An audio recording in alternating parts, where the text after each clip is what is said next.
Reselling Life.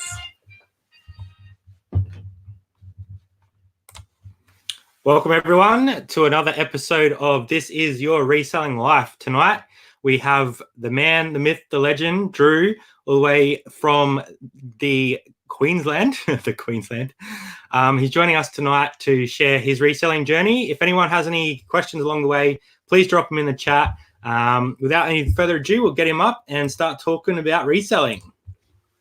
G'day, mate. How are you? Yeah, good, Brad. And yourself?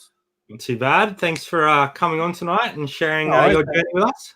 Yeah, appreciate having me. Thank you. No worries at all. So, living in sunny Queensland, enjoying the heat up there. Yeah. I guess I wanted to find out where it all started for you and how long has it been now since you first got into reselling. Well, I mean, basically, I was Victorian to start with. Worked there for a while. It rained basically, I think it was like 43 weekends in a row. So we couldn't plan on doing it. So I used to love going out to Torquay surfing or down to Wilson's Prom and that. And so it just, I said, no, that's it. So I asked the boss and he gave me a transfer to Queensland. And then from there, I've kind of migrated from Brisbane up to the Sunshine Coast. So that's around the moment. I guess I used to work like 12-hour days and most weekends too. So I was kind of, that's just a one job. I wasn't getting paid for it though. It was more the point. But so the time I did have with the missus was kind of far and few between. So we just for fun and giggles, we used to go to garage sales. And because I used to work for a computer company, we used to have, I think it was IDSN or something, the dial-up modem. So I got a modem from work and the computer and everything. So we used to dial up and we used to sell on eBay. That's when you used to get like the check in the mail or the 5-day bank deposit or something. So, and but we used to sell used thongs for $8 because they're only like $2 to ship or something. It was just crazy. And we'd just go out. We wouldn't like buy boxes and boxes. We'd buy like 2 or 3 things, if that. And sometimes we'd use them and the other times we'd put them up on eBay. But my wife would sit there and type the description and she'd be there for 45 minutes. I'm just like, oh, come on, you know.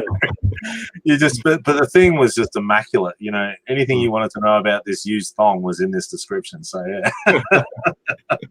And so we kind of dabbled in that, and then I ended up getting another job on top of that again, and we kind of left that alone and just went along. So, and then I was driving past a garage sale and I pulled in and they had all these PlayStation 1 games in the console and everything. I said, oh, how much? Oh, you can have it for $5. Just want to get rid of it. Oh, okay. So I bought it for $5 and think, hang on, I maybe can collect PlayStation 1 games. I have this massive PlayStation. Console games I don't play. I know it's ironic.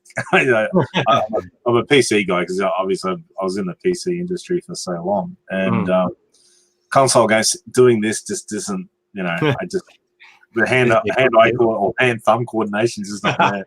But give me a mouse any day and we're good to go. And so I thought I'll start doing PS1 games, and then I watched a lot of YouTube. I was watching a lot of Americans and stuff. I think Cody Orgel was the only Australian one at the time, but he was so heavily influenced by the Americans. Like he even joined the Green Room in America. And I said, what's the advantages? Because they used to do like internal bolos at Walmart and all their superstores, and but that how's that relevant to Australia? The freight's not relevant. The pirate ship's not relevant. All these things are irrelevant. What do you get out of it for your $200? It was like $200 a year back then. I don't know what it is now, but I know they take a lot of members for free too. And it is it's like I was talking to Tracy about it and she said that a really good group, top guys, bona fide. She knows him personally. He's the same town, I believe, and everything else. And so I'm not knocking the Green Room whatsoever. And then he was just a young kid, I guess, and I was a bit older, and I thought, then I tried to start a Facebook group with him as well, and he says, "Oh yeah, we'll start it, but you got to run it," type thing. I'm thinking, oh.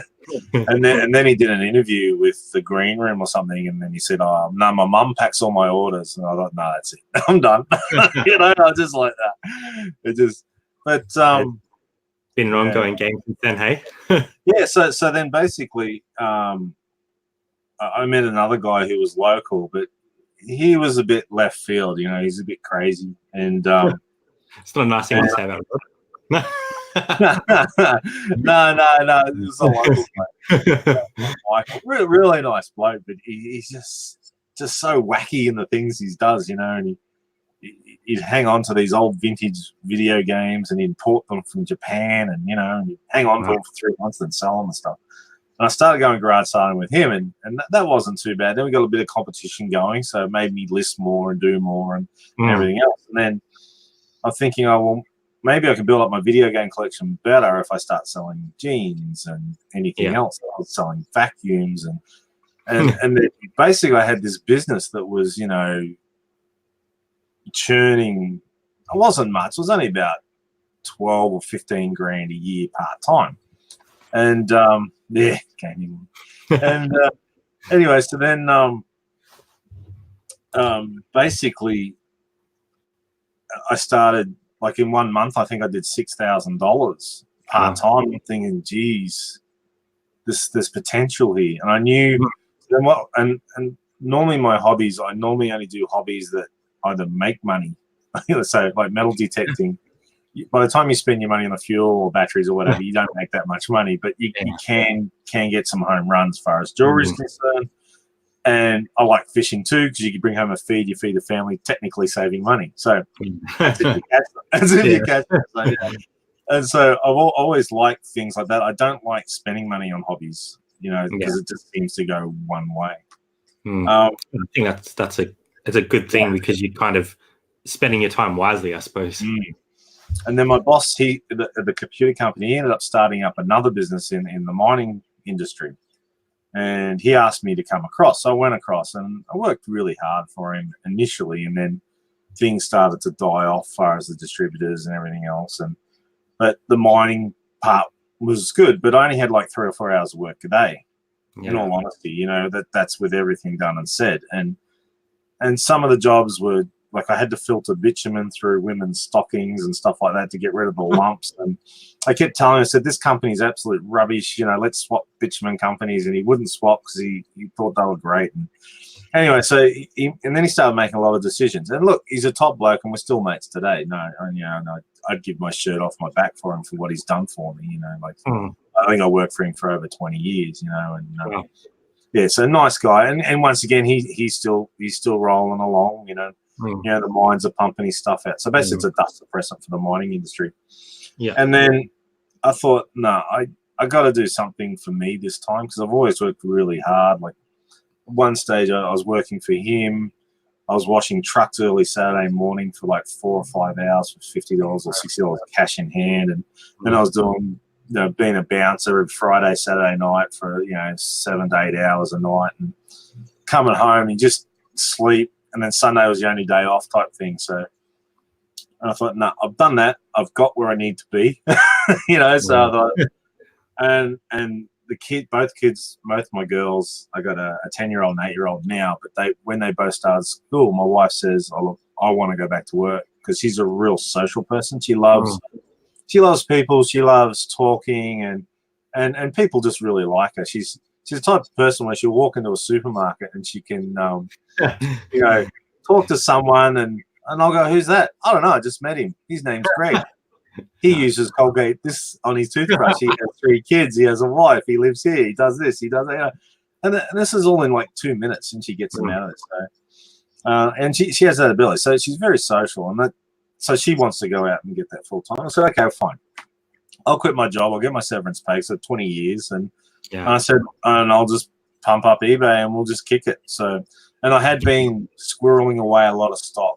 I mean, I had maybe about, imagine a single car garage stacked to the roof, about half full. That's what I had. And I've now built on that. And I'm full time. So still squirreling. Yeah, it's still squirrely. I find on that bad habit, but I mean, it's so addictive. The buying. I mean, it's the funnest part, and it gets you away from the computer and all the yoo-ha that goes on. So, but even today, my wife goes, "Oh, I need to go to the shops. I'm gonna get this and this." And I said, "Okay." So I'm in op shops. You know, it's just crazy. And I've got a score I want to show you too. So yeah, we'll get to that definitely. Yeah. Before we go too much further, we will say g'day to a few people in the chat. Already got 30 people in, so thanks everyone for coming.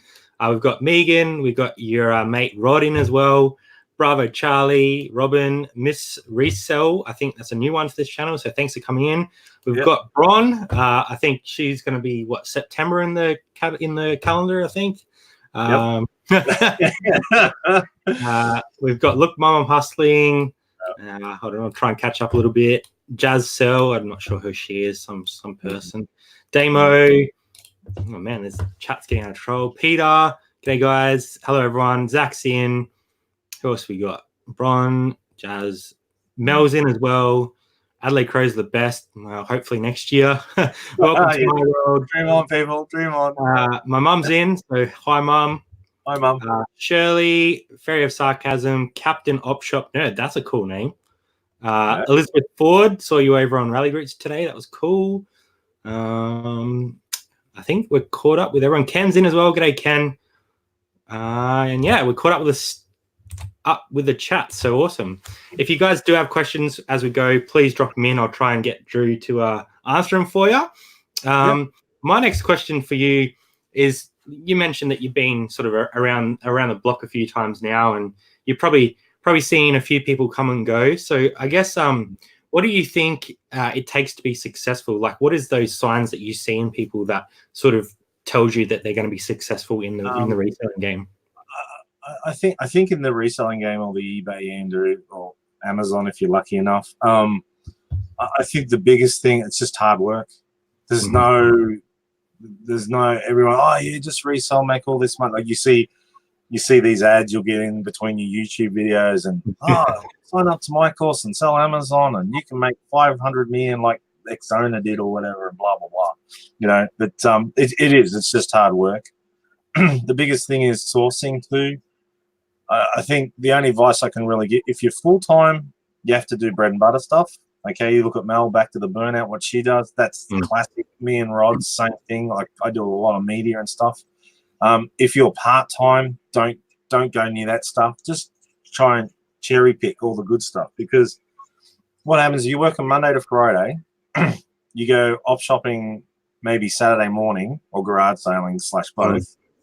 And you come home with, I don't know, 50 DVDs you bought for $10, and then you spend the next 2 days listing them, and then you're back to work Monday, and you haven't had that break. And you gotta still be a human. You still got to be a family member, and you got to contribute in the social part with all your friends and family, because otherwise, what happens is, you'll feel like it's just dragging you down. And then you start resenting it, because you start missing out on things, because you've made this load that's sitting on your shoulders. So if you are part-time, you know, just pick up Not For Daughter jeans, your G-Star jeans, you know, your True Religions or whatever, and you know, don't kill your stuff with filler bag stuff, because that will impede on you. Now, if you're working part-time, so you're working 3 days a week and you got the rest off, well, those other 2 days, just kind of ease on into it and what suits and fits. So, yeah. Yeah, I think that's good advice. Like, you got to, especially as if you're working full time, you got to really time manage really carefully, so that you can get enough up to sell, because you don't want to be listing, 100 DVDs that are worth $5 because you don't have the time to do that. So. Yeah, and even your partner support, like my wife, she does a lot for the kids and a lot of stuff for me as well behind the scenes that has nothing to do with reselling. But without it, I would have to do it, which I lose more time. You know what I mean? So, it is teamwork, but it kind of works out well to what we got. I mean, she gets, why are you buying stuff? Why is the car full? Why? And sometimes it's really hard to explain. Yeah. Here's a good comment. Side hustle should always be fun. Great advice. When it's not fun, change it up so it is before it turns into work. Ken saying, I take my hat off to people who do this part-time. Some days I struggle doing it full-time. And one of your faves, Drew, is the man for solid wisdom and advice. 100%. The guru, right? Yeah. I think what was I going to say? Yeah, go on. Sorry. I was just going to ask you about your YouTube, and I know that recently you've been sort of focusing on it a bit more, and you're putting out some quite well-edited videos, and you're sort of getting more involved in that sort of stuff. So what is your sort of goals with YouTube? Are you just doing it for a bit of fun? Are you looking to sort of build it? Or I kind of, I mean, like where I live is kind of a beautiful part of Australia, but all of Australia is beautiful. Like, you know, it doesn't matter if you live in the red centre. It doesn't matter if you live in a cold climate. You know, there's some beauty somewhere. You know what I mean? And I think just stopping and smelling the roses and like I used to do my pickup. I got a video game. I got another video game. I got another video game. And I got a pair of jeans. And you know, and it was kind of like, yeah, it's a bit ho-hum in a way. And so what I was trying to do is kind of add just more of the start of the videos, kind of what I find enjoyable. Like where I go is Alexandra Headlands, and it's kind of like on a cliff that kind of overlooks Mooloolaba Beach down to Alexandra Headlands Beach. And that's where the lizards and the turkeys are and stuff. It's dragons. Yeah, it's got a nice little shelter bit there, and you can pull up and have your lunch there. And there's not like when I was feeding that turkey the other day, there was a lady sitting opposite me, but she wasn't in frame, obviously. But you know, so a lot of people go there, and it's just that breath of fresh air, you know. And then the other day I went to Carramundi and went for a swim, and I was feeding the fish in the water, you know. And it's kind of, you know, it's not all about reselling. You gotta give yourself. It's basically like a pat on the back, because you're your own boss, and the only way you're going to get a pat on the back is reward yourself. And it could be just as little as a triple shot Zarafas, hey, Bron. And or it might be, you know, going for a nice meal, or just going for a walk on the beach for 10 minutes or something. You know, just kind of ground yourself. Yeah. I was just trying to show that side of it. That's all, and kind of make the videos a little bit more interesting than I found this. So normally the first 5 or 4 minutes is reasonably good, and then after that it's just, this is what I found now. But it creates interest as well, though. Like, it's like, okay, that's what he did, that's where he was, and now let's see what he's got as well. So it's cool. Yeah. I like it. No, well, I mean, once again, it's something to try, and I kind of got Rod to thank for it in a way, because he was doing a lot of videos, and I said, look, I need a video editor. And he goes, I'll try this one. I typed it in, but I ended up downloading the wrong one or something, and I installed it, and I sat there and I did this video. It took about 2 hours to edit and put all the sounds in, because I had to work out how the software works. So it was a big learning curve, but I got it all. I got beauty, and I watched it, perfect, and I published it, and it had this big fat watermark through the whole video. No, so I had to delete the video off of YouTube, and then I had to register the software. It's cost me like $46. But now I'm kind of stuck with that software, but I'm quite happy because it's really easy to use. No, that's good. Megan has a question. Is your wife involved with the eBay store at all? No, she.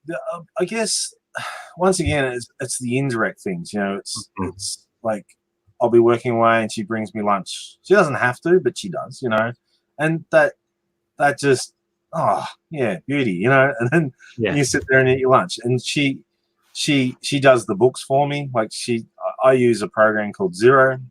Uses all the bank feeds. Every time I go on OpShop, I always try and pay with my card. That way, then it gets fed in from the bank. I normally just have an exercise book in my car, and what I do is I'll staple the receipts in, roughly write down what I bought, and then when that's full, I just put it on the shelf. So if the tax man wants to see, go for it. Not my problem. But because every transaction, it imports it from my bank, imports it from PayPal. You just got to go reconcile it to what account it's meant to go to. And there's a lot of auto things you can put in there that'll automatically do that for you as well. So, and look, it is a cost. It's another $50 a month, but It's just easier than having boxes and boxes of receipts and bank statements. And you walk into your accountant with all that stuff and they go, oh, there's 2 days work, here's $3,000, So where if I just walk in with a login, they just log in because it's all on the cloud. They can just log in and I can say, oh, yeah, this, and this I need looked at. I wanted to do this. I wanted to do that. I've done this. I've done that. Is that right? She'll go through, check it all. She goes, yeah, I'll get back to you in a couple of days. And then she goes, yep, all done. It's off to the tax office. And then you just wait for the bill or the check. I don't know, whatever comes. So, yeah. No, it's good that you found a way that works for you. And I guess like reselling with 2 young children, has that really provide you, comfort within your family? Like, does it give you that time that you never had with your kids now? Yeah, I mean, the flexibility it gives you is second to none. I mean, because like my mum recently just had a knee replacement. She's 82, and I'm the only person, like she lives like about 35 minutes away from me, and the hospital she was in about 30 minutes away. So I went and traveled like for 10 days every day just to spend a couple of hours with her because she's got no one else that's close. And my other sister, she lives on the Gold Coast, but she was in England at the time, so doing a 5-week tour. Yeah, so I mean, and I could go anytime I wanted. I could go through the day, I could go at night, and I just knew that it wasn't matter. The kids sick, like Brooke the other day was sick, so she just wasn't feeling well, so I had to take her to the doctor or hospital and whatnot, and so it's just so super handy to have that flexibility because you don't have to list on eBay, you don't have to source, you don't have to pack technically, and you're on your own time. You're on your own time, and it gives you massive flexibility. I mean, once again, you look at Mel, what she does with her kids. Half the night she was out sourcing, then bang, she's gone off to help the kids out. So, and that's what it gives you, and that like there are a lot of bosses that are understanding. I don't know about your work. Oh, do you mind if I go home for the rest of the day because my kid's sick? Oh, but this has to be done. And sometimes you get it really tight. School holidays, classic example. If both parents are working, and all of a sudden you've got 20 weeks of a year that you've got to be home for. Yeah. Or you put them in some kind of after-school care, which then basically eats your whole wage, so you might as well stay home anyway. So you should never feel bad about having to support your family. Like that family should come first, and I think that's what reselling provides is that opportunity to support your family. Yeah. And you did mention your mum. Is she going okay now? Or is she? Well, I mean, look, she's 82. She's no spring chicken, I guess. So, but yeah, no, she's slowly getting there. But she's very big-headed and wants it all finished by tomorrow. So you just got to be patient. So it's going to be about 4 months. Chomping at the bit to go again, eh? Yeah. Here's a question from Pommy. Do you want this tape gun back? You said him a tape gun. Yeah, Rod doesn't know how to use a tape gun. So what he does, he gets the tape and then he bites it and then puts that over the address label to stick it down the envelopes. And then same when he tapes up a box. And he's leaving his DNA everywhere. I mean, but and I told, so I gave him a tape gun when we went to the Gold Coast trip. And if anyone hasn't seen that, if you go to my channel too, I've got 2 ride-alongs and 2 pickups. So you want to watch the pickups, make sure you get your pillow because you'll enjoy the stuff. Where was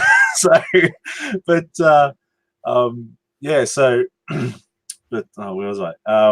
Tape gun, yeah, tape gun. So and so I found a tape gun that's really good condition. I even bought a roll of tape down for him, and I was going to show him how to use it, but he wasn't in for it. And I know something so simple and unmechanical that he has problems with. So it will save him a lot of time. It will save him a lot of time. And his teeth.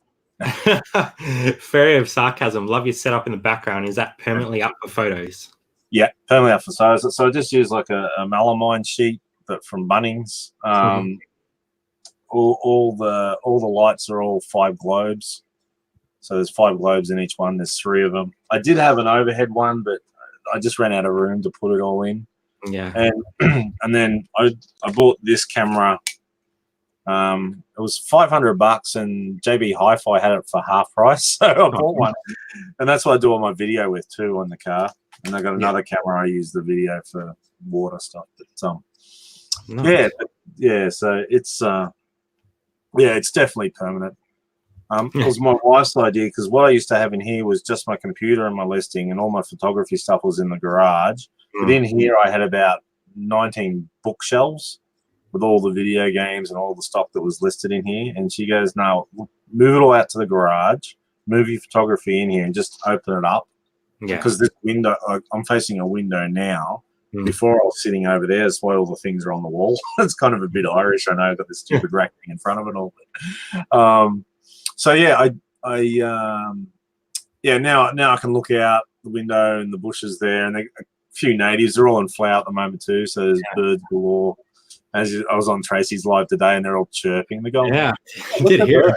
Yeah, that's me. It gives you that, a bit more enjoyment in your day, looking out into something as well, rather than at a blank wall. Exactly, and you got natural light too. It's I don't know. I want to get too all creepy here. Eric's asking, Drew, who's your favorite YouTuber, Rod or Bron? I could create some division in that one. But I mean, I think once again they're totally different people, totally different finds, totally different ideas on the way they do things. Bron's just started, and good on her. I think she's got a lot to give to the community too. And some of the stuff, like when we're at the Gold Coast, she goes, "Oh, I found this. It's blah blah blah," and I've gone, "Never heard of it." She goes, "Oh, I found this. It's blah blah blah." Never heard of it. I'm just like dumbfounded, and she so schooled me on so many things. But the trouble is, though, women's clothing, it kind of goes in one ear and out the other. I just can't contain it. I don't know why.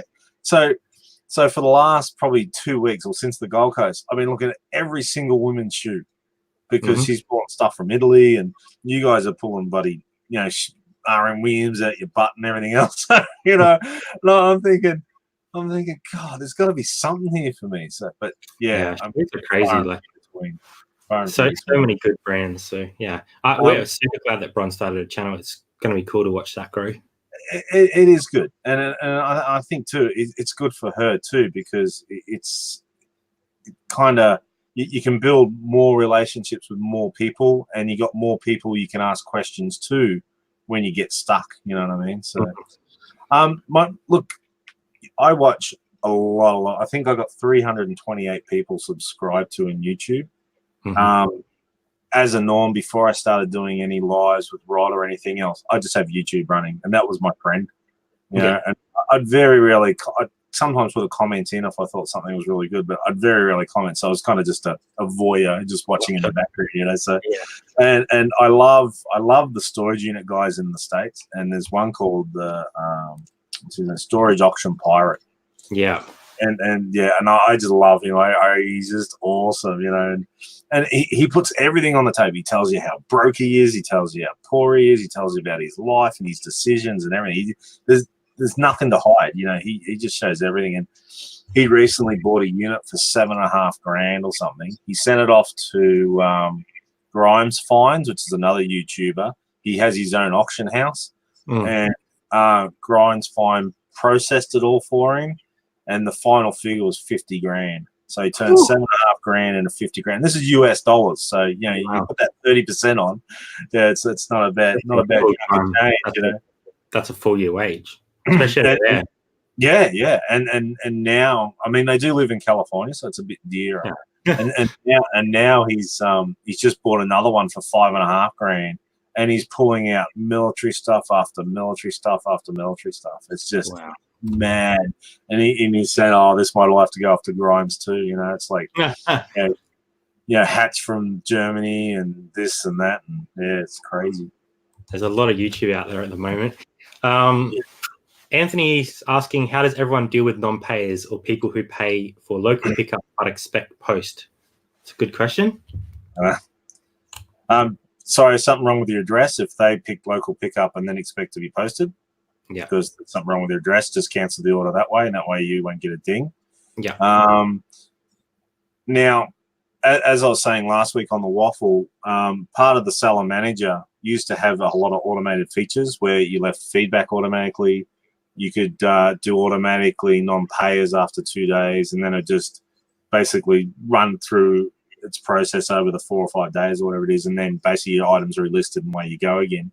eBay, is part of their update, they want more money. So what they did is they separated. They call it now Seller Manager Pro, and it's another $10.95 a month on top of your subscription fee. So they took it away. They put it over here. And now, if you want it again, it's $10. Now I didn't mind non-payers because there were a lot of people that, oh mate, can I buy it now and pay on payday? Yeah, mate. Yeah, you're right. No worries. And then you get other people that pay, and then they've taken all this away, and I had to start manually doing it. I thought, no, that's it.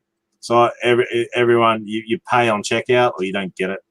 Yeah. So there is an option that you can adjust in the listing to make that happen. Yeah. So I've set both my stores now that if you don't have the money or you can't pay for it there and then, it stays in my store till you can. I think it's only on offers that it becomes a problem if you do that. So. Yeah. Offers and auctions, I think too, you got an issue. Are there storage things for sale in Oz? Yeah, sure. If you go to ibidonstorage.com.au, has Australia-wide storage units. The only thing with Australia is, like the US, right? They lift up the door, say a live auction, that's it. They grind the lock off, they lift up the door, and there you go. Now, some facilities over there are a bit dodgy where the managers will go through it prior, but most of the time they're fairly legit. And but with Australia, what they do is they open the door, they drag every single thing out, they take a photo of it, and then they put it all back in the unit again. Yeah. So you know what you're getting. And then what happens is there's no mystery, so it takes half the fun out of it. Yeah.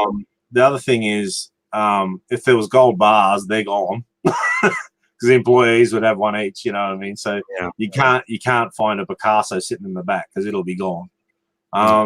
And that's the thing that's very, very poor about it. Now, on the other side of the coin is I have bought storage units that had everything dragged out and taken their photos, but they didn't take photos of everything. I think I paid $800 for the unit. I paid another $130 for the truck, and I had to go back twice with my car.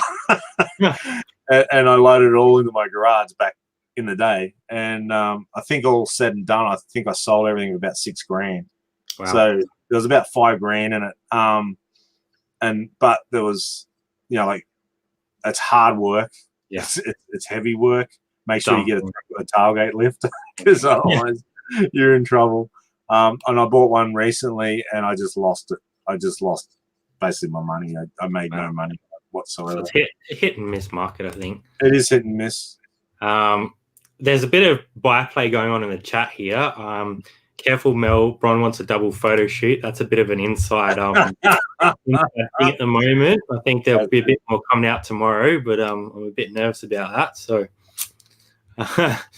it's not entirely true. I think it depends on the companies as well. There are some storage units that will there's like I think they're called SAS or something storage. And they've got the wooden containers. Sometimes they just take the wooden door off, they'll take a photo, and that's all you get. They don't go through it. But the vast majority are on that iBid. You can go on there and check yourself if you want. But I would only buy the ones that have one, maybe two photos, and nothing's disturbed.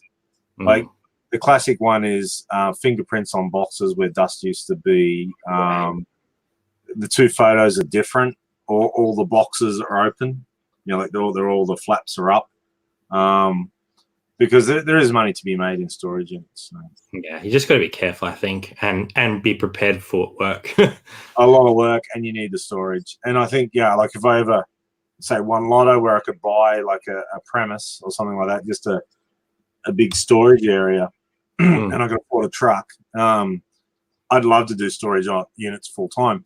The other thing I find about storage units too is really good is, like, you walk in an op shop and you kind of look up your phone. Yeah, you look up your phone. Yeah. Then you walk past another 50 things thinking, they're not worth anything. You don't even look them up. With a storage unit, you don't have a choice. It's yours. You know what I mean? So all that stuff you walk past, you now have. So you have to research it. And look, most of it goes in the bin, don't get me wrong, but you do extend your knowledge on things that you naturally wouldn't look at, Yeah, it's definitely a knowledge builder. I wouldn't recommend it for brand new people, but definitely down the track, it's something. Yes, it's and I love it too. It's like breaking into a house legally. That's the best way of saying it. Yeah. Wow, that's awesome. I drew my favorite Australian reseller. Yeah. Ryan's been asking you on for a little while, so that's awesome that he was in tonight. So I've got a few more questions. If other people want to ask some questions as well, we've still got 25 minutes with Drew, so please drop them in. You mentioned before that the benefits of being a full-time reseller. You get to spend time with your family. You're on your own schedule. On the flip side of the coin, what are some of the challenges of being a full-time reseller? What are some of the things that your day-to-day you have to do differently to make sure ends meet? I think it's hard work. Some days you get up at 6 a.m. and you start work, and other times I get up at 9. It's or I'll have to go mow lawns in the morning. I always walk the kids to school. So there's like today, like the other day, I think I started at 6. Then I did a bit of video work or something, and then kids wanted to go to school, so I walked into school and I came home and talked to the wife for a bit, and then tested a heap of electronic stuff right through till about lunchtime, and then started listing that, and so on and so forth. So I mean, you can make it what you want, but you got to work hard at it. Don't think that, and if you think that you can buy a box of DVDs for the week and you're full time, you'll run out in 3 hours or 4 hours.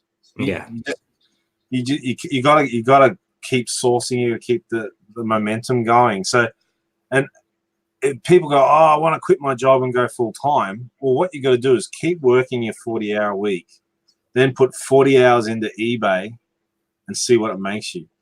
I guess the biggest challenge I got is storage. Okay, for listed and unlisted. My death pile is massive. It's got to be money pile.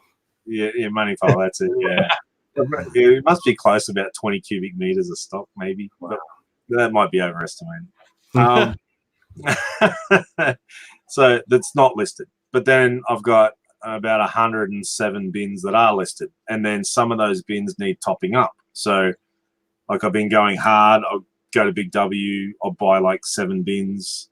I'll fill them all up, and then I'll go buy another 7 bins, and then I get to a point, okay, then I start going back and kind of just pick them up as you walk down the shelves. Yeah. So I've got a heap of shelving set up in the garage.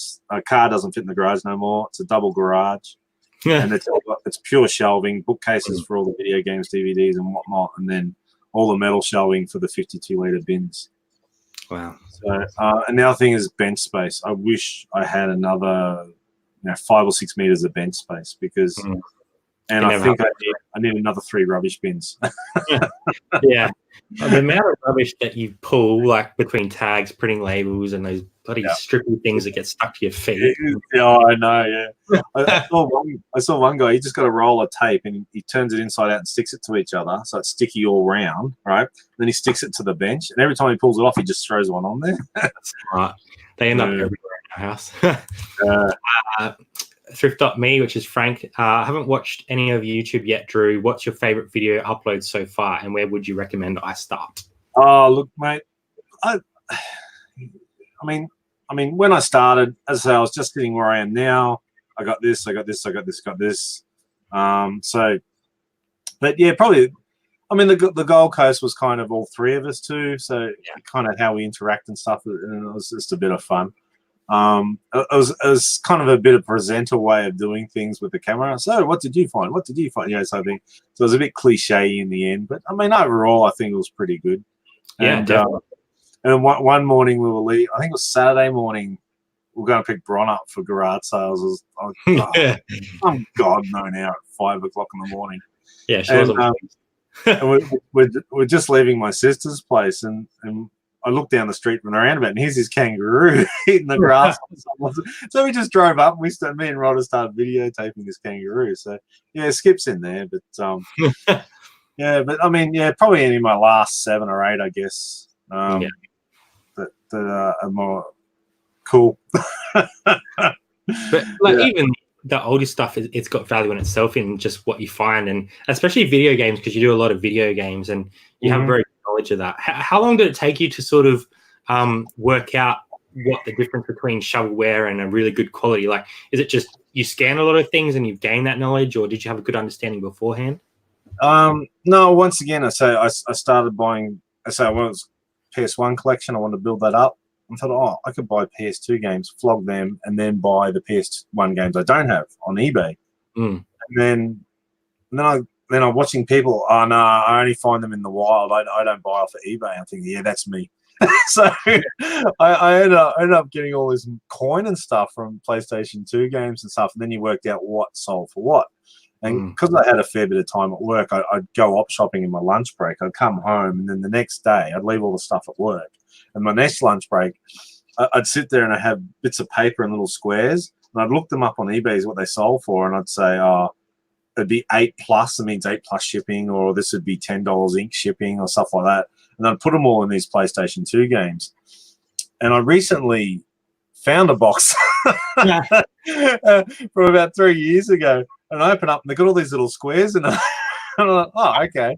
Yeah, And then I thought, I'll compare prices. What's happened to them? Has the PlayStation market dropped? And anyway, so I looked at it, and it's actually increased by about probably maybe 15-20%.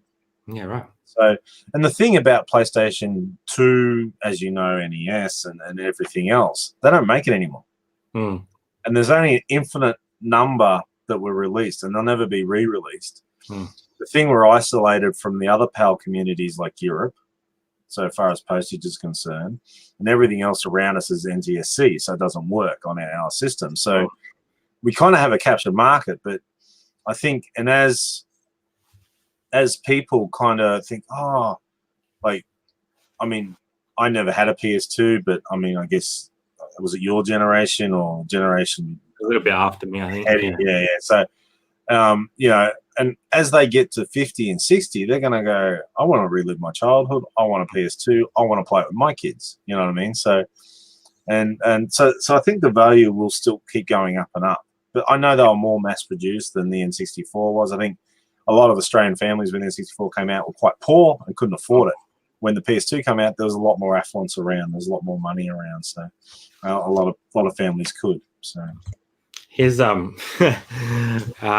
the guy who found the Mambo shirt. Yeah, that's correct. Yes, I found the Mambo. That kind of leads into another question that I had. So obviously you've probably seen a few racks and a few different op shops and stuff. So what's the best op shop find you've ever had? Look, I mean, see, it's all well finding something. Like I found like that was it that Apple software or something? Oh, I paid $2 or $4 for, and it's worth like $750. Now I've got it listed, and sold. So yeah, it's a great find, but until someone cashes it in, it's not. You know what I mean? It's a good asset. What's the best sale then? I guess at auction I bought some Sony sealed video cameras. They were security cameras, and I also bought these two big fancy ass metal detectors. No, they were like mega. And the trouble is, the auction was run by Grays Online, but the auction was on the Sunshine Coast, so a lot of people didn't want to travel. I ended up getting it for $700 the lot. That's with fees and everything. I went and picked it up. I sold one of the multimeter things for $750. I sold the other one for another $700, and then I sold, I think, all 4 cameras $2,000 to the States plus freight. Wow. But there's a lot of coin to get that. You know what I mean? Yeah. So, but there wasn't much work in it. So yeah, it's kind of that real balance. But I love toner, printer toner. Yeah. Brothers and Xerox and all that. Presuming it's current for current machines. And even some of the consumables, like the drums and whatnot too. I remember once I walked into Lifeline, they had this big box and it said Brother Drum Unit. And the box was still sealed. And because I used to work with a computer/copier company, I thought, they can be worth some coins. So I looked it up. I think they wanted $8 for it or something. And then I put it on eBay and sold it for $400. Wow. So, you know, you get those home runs and they're fantastic, but if I could do it every second of the day, I would, but it's not the case. And that's where the video games, the Build-A-Bears, the, you know, Yu-Gi-Oh cards that I've got a bloody ton of, and a lot of them are first generation or first edition or whatever from 1996 or something. So I don't know what I'll do. I'll just lot them up and get rid of them. There's a bit of racket going on in the chat here too. They heard me say racks, and it's sparked a bit of controversy, I think. So, sorry about that. Don't give them any attention. Yeah. So as I was saying before, I went out with my wife today, and sorry, I didn't actually go with her. I left her at the shop and went out lot shopping, and it was just. I went into one shop and I bought an older PC game for $5, and I think it sells for about 30. But I looked it up. I mean, I don't know everything, and no one on here should say they do, because there's just a tree and things you can buy. You know a little bit about everything, and but I looked it up because I know I sell video games and even PC, big box and little box, that they all sell, and so I picked that up. And I picked something else up. I can't remember what it was, to tell you the truth. Anyway, so then I thought, I got a bit more time. I'll stop in at the salvos, and I'm going round and round. I couldn't find much. And at the end of one of the racks, I ended up finding this. What is that? Sorry? What is it? And so it's wool and cashmere. All right. Oh. And it's hello. And everything I've looked at the tag and everything. It's a K-Koof, I think they call them. K-Koof jacket. I don't know if you can see that tag there. Yeah. So and all the linings got all the the Burberry name on it. So it's totally legit. It just feels really nice. That's just, I think it's 95% wool and 5% cashmere. Wow. I paid $15 for it. Wow. Now, there's none in Australia. The only one I saw listed, Simla, was in the States. They wanted $300 for it, US. Wow. I don't know. That's awesome. We're pulling from pretty high items lately. So. yeah. But I mean, but once again, it's not the norm. It's not the norm. It's the opposite. And that's where, the full-time workers, part-time eBayers should look for that type of stuff, Yeah. Mm-hmm. Yeah, you're not going to find them often, but when you do, it definitely makes your day. Unless you go to Adelaide, they're everywhere. They just fall on you when you're walking an op shop. No, it's definitely not true. But you guys must go through so many racks. Like, do you swish through every single garment in the store? We're pretty we have sections that we focus on. Yeah. So like jeans, jackets, shoes. Yes. But we'll go through every item on those racks to pull stuff. Right. Okay. And obviously, a lot of the stuff that we pull is higher priced items. So we're paying $15 to $20 for a pair of jeans, where most people probably wouldn't want to pay that. But yeah, I wouldn't. So I hate listing clothing, then I'm paying $15 for it. Yeah, and that's the good thing about reselling, is everyone's different. Everyone has different strategies. Everyone has different opportunities in their area. So you've got people that hold games for you, and we do really well with RMs because we've got that stock here. So I think if you were to provide a new reseller any sort of advice, what would it be? Like, what are the things that you think is really important? Okay. Once again, part-time, full-time. If you're going to go full-time, as I said, keep your full-time job and put 40 hours. Put it on the clock. Every minute you work, you write it down till you get 40 hours a week. And then you work hard, you post, you pack, you list, you pick. And you're going to say, well, how can I get enough stock for 40 hours? Well, you got to get out there. You got to hustle. You got to, in your lunch break, I'm not feeling well today. There's a big sale on. Just go out and smash. And see, some people are rural where they only have 2 or 3. Like, see, where Rod is, he's fairly isolated, but he's only 20 or 30 minutes from a bigger city where there's 10 or 20 op shops if he wants, So he has that luxury. And I think if you've only got 3 op shops in your local area, you've got to start, using your Facebook and everything else. So if you're full-time working and you want to do eBay full-time and quit your job, put the 40 hours in, do it for 2 months, And it's gonna be tough. It's gonna be tough. You're gonna need a partner, a mother, a father, someone to really support you along the way. Because a nurse after 80 hours of work, someone's got to pick you back up again and prop you away. But and then what happens is you then can say, okay, I did it. I earned this much money. Can it pay my bills?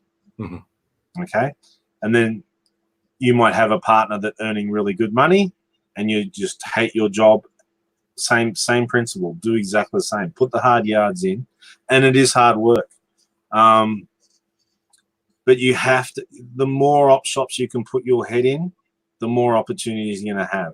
And if you don't do that, and if you have to travel 200 kilometers to a big town, do it for the sake of $40 or $50 in, or even $40 in fuel to travel 200 k's. It's not far. Like when we went down to the Gold Coast, I think it's about almost just under 2 hours for me to drive there. Then we drove around everywhere, and I think I used a tank and a half, which was about $100 or something.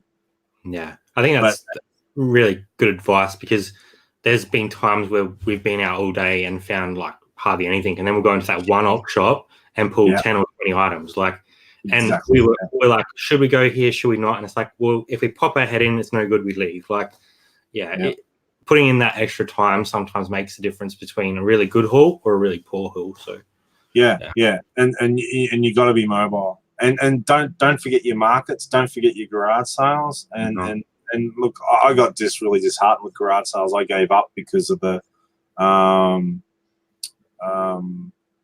basically you go there and it was just glassware. It was just absolute rubbish. Nothing you could sell. You know, something you could see and that you donate to the op shops, and you see it in the op shop, bric-a-brac or whatever. Yeah. Networking. Look, networking, I reckon if you're going to network, you got to network a source, and a networking would be an op shop manager, someone you're friendly with. Like there's one op shop, I bring them biscuits every week, a big pack of Arnold. Also, it costs me like $4 or $5. Sometimes they're on special, I get a bit cheaper, and sometimes he has a load for me. Sometimes it's just nothing, but I bring those biscuits religiously because all the staff all have morning tea and they all have one of my biscuits. Oh, you're the biscuit guy. You're the biscuit guy. And that's what I'm known as, the biscuit guy, you know. So, and you build that rapport. I've got another guy, he's a man, he puts a lot of stuff away from me as well. I try to get him to put all the way to electronics for me too, but he says, nah, look, I've got too many people coming in. I said, look, I understand that, because if he puts it all away for me, all these other people stop coming in, and they might stop buying other stuff as well. So that really then hurts what the whole idea of the business is. So. My mum said her and my dad travelled 150 k's to go to a sale, and we aren't resellers. They live in Streaky Bay, so there's like literally nothing around them. But you have to travel or move to somewhere where there is a lot, because otherwise, you're going to run out of sourcing opportunities. I'm done going the garage sale trial. So I'll see how it goes. The last 2 years have been extremely disappointing, and the year before that was really good. So, and I think a lot of the problem with garage sale now, a lot of people see there's value in it, and what they're doing, they're putting it up on Gumtree and Facebook Marketplace. It's easy, and they're getting top dollar. And then what they put out in the garage sales are the stuff they just don't want to deal with, and that's the stuff we walk up. You look up and they go, "Oh boy," and walk off again. So I think you got to take the opportunity when it's there, though. Not everyone's going to know everything that they've got, and if you can find one item that you can buy for $5 and sell for $100, you've paid for your day almost. So, but even if you get a big chunk of bread and butter, doesn't matter, you know. Yeah, like your games, if you can pick up a stack of those. Yeah, like I did on the Gold Coast. I got that $70. And one game was worth 50 something, and there was another game worth 20 something. So 2 games paid for a lot. Yeah, that's crazy. That was a really good pickup. That was. But once again, it's just ask, be courteous, polite, and just be nice to people. Even like in Facebook groups or in other situations, you see, oh, that's a dumb question. Who would ask that? Like I see on the Australian resellers, are these Levi jeans fake? Like there's something. who fakes them? You know what I mean? But and you'll see a post, and then another week you'll see another post and another post. But I don't comment. I just didn't even know they were faked because they're such a low end gene in that respect. Unfortunately, they are. Yeah, that's what I mean.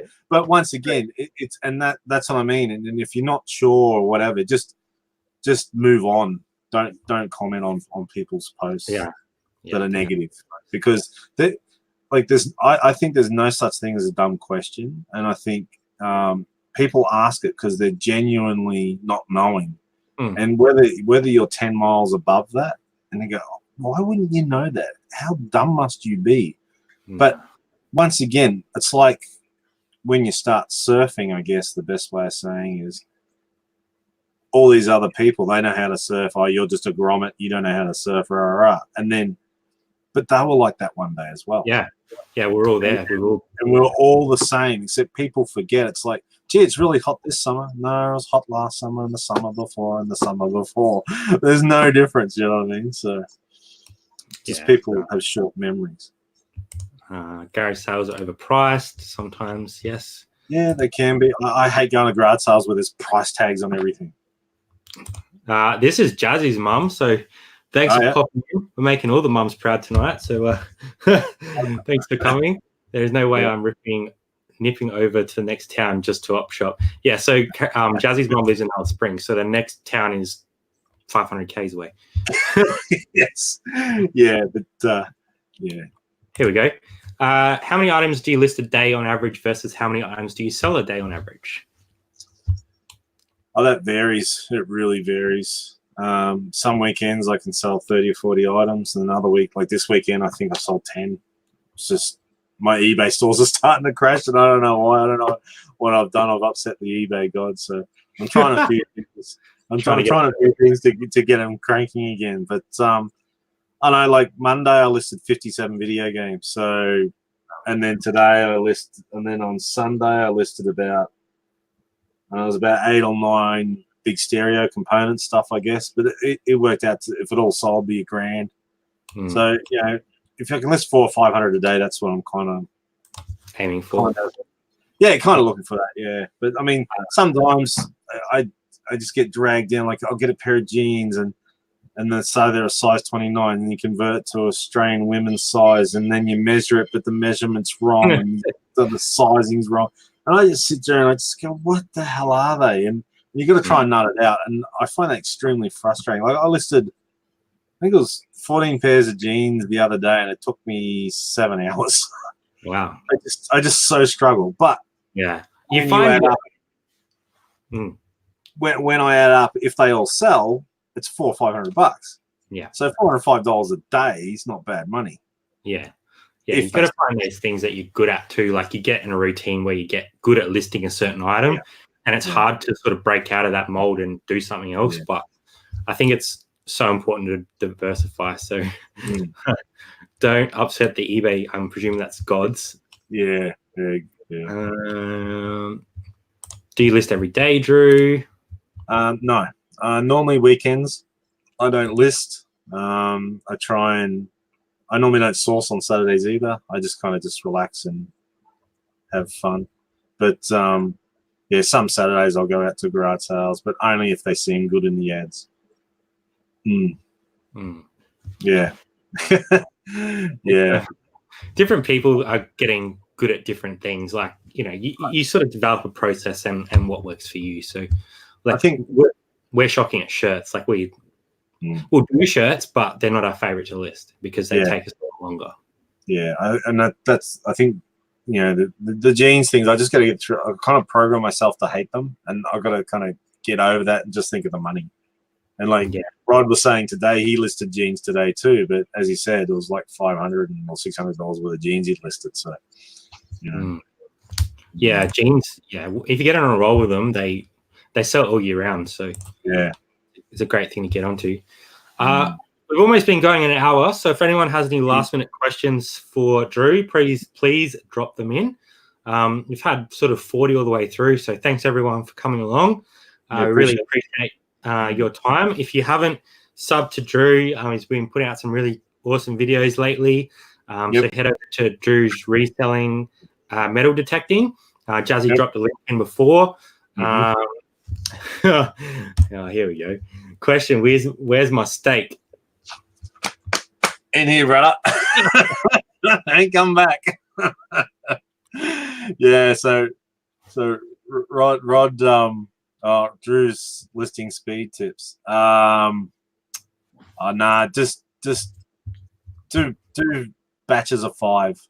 Yeah. Because if you sit there and photograph for 2 hours and sit there and list for 5, you do your head in. Where I'd rather just photograph 5 or 6 things, list them, 5 or 6 things, list them, and that kind of breaks up the monotony. Yeah, we tend to do sort of 10 of jeans or then 10 of shirts and sort of go like that. Yeah. Just breaks it up a little bit. Mm. If Jazz can drop Drew's link again, that'd be awesome. Otherwise, you should be able to find him by searching Drews Reselling and Metal Detecting on YouTube. Yeah. It is a bit long-winded, isn't it? That's all right. Everyone's got different. Yeah. Because we haven't had rain for a long time, the ground's hard as a rock, so I haven't been out metal detecting. That's why there's no new videos. So yeah. Is that Rod messaging you probably? Yeah, I think it's going off. So yeah. Well, thanks everyone for coming along. We really appreciate the time that everyone spent today. We appreciate Drew coming on. We'll let everyone know that Friday night we're going to do a quick little live for our 750 sub giveaway. So we just wanted to thank everyone for all the support we've been getting. We are going to do a bit of a garage sale trail tips in that as well, just to pad it out. And everyone's going to be heading out Saturday, so we thought it's a good time to bunch it all together, and hopefully we get some people over there on Friday. But yeah, we'll leave it there for tonight. We hope everyone has a great week. We hope your sales go well. If you need any help, don't be afraid to ask. We're often happy to chat on either Facebook or Instagram. And yeah, definitely check out the waffle tomorrow night with Rod and Drew. Yeah, Rod's got a big announcement for everyone. So yeah, I'm very nervous about this situation, but we'll cross that bridge. Anyway, thanks everyone, and we'll see you next time on This Is Your Reselling Life. Yeah, thanks everyone. See you later.